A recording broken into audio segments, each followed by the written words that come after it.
We all start off based on the fertilization of our mother's egg and our father's sperm. For the first 8 weeks or so of our life, we are all female. We have female brains, we have female bodies. It's only until this 8-week mark that there is sexual differentiation.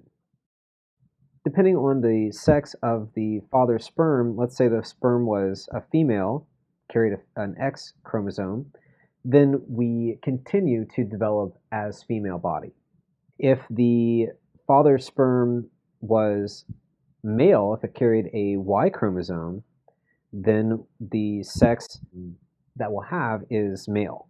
Now, there are some cases where your sex is ambiguous at birth, and this is a term called intersex, and it replaces the more outdated term hermaphrodite. There are some cases where people have XXY chromosomes, and there are some cases of XYY chromosomes. They may have to test chromosomes, they may have to test hormones. In the not so distant past, if the child was born with ambiguous genitalia, meaning the doctor couldn't decide if it was a female and had a vagina or a male and had a penis, the default became to surgically remove any excess tissue, any penile tissue, if they thought that this child could have been maybe a boy but didn't quite measure up, I guess, if you will. They would amputate what was left of the tissue and raise this child as female. The child would need to take hormones and go through a number of different other surgeries. And there was a lot of secrecy and a lot of shame and guilt that would follow this child and their parents and family and things like that. Nowadays, though, we're starting to realize that it's best to let the child decide,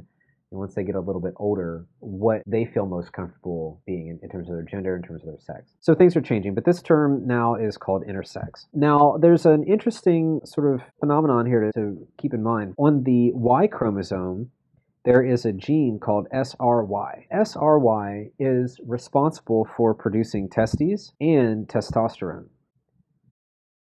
In our brain, the area that is responsible for communication and relationship building, if we are female, this area of the brain remains unchanged. However, if we are male, this SRY gene kills off some of those brain cells that we would have otherwise used for communication. Those brain cells are killed off, and the areas of the brain that are responsible for aggression become larger. Again, we have lots of stereotypes about how men behave, how women behave, who's a better communicator, who's more aggressive. And while those stereotypes continue to pigeonhole us, create a lot of discrimination, there could be some biological standing here, at least with regard to how we differ based on our hormones, based on our other salient features of our anatomy.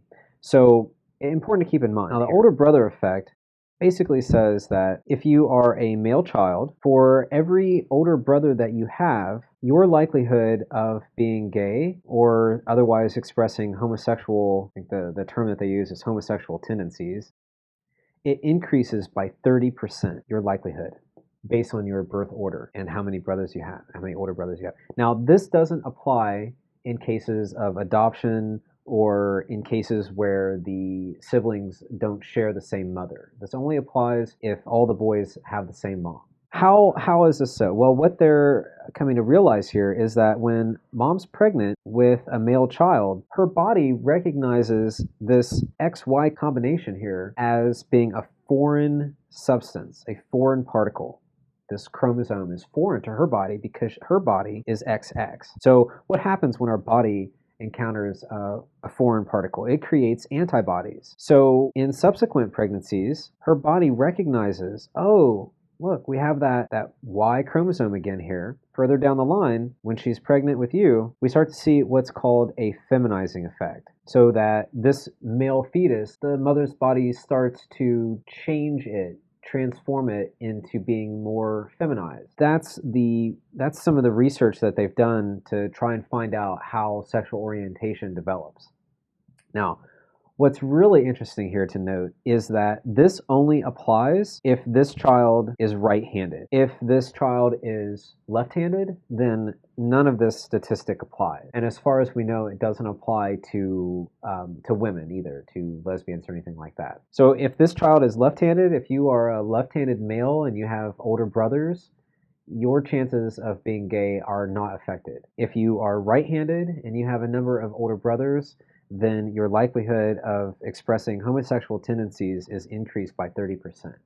Isn't that something? What's also related is that in any given population, 51% is female, 49% is male. Well, how can this be? How can these numbers hold true across time, across geographic location? We're really not quite sure.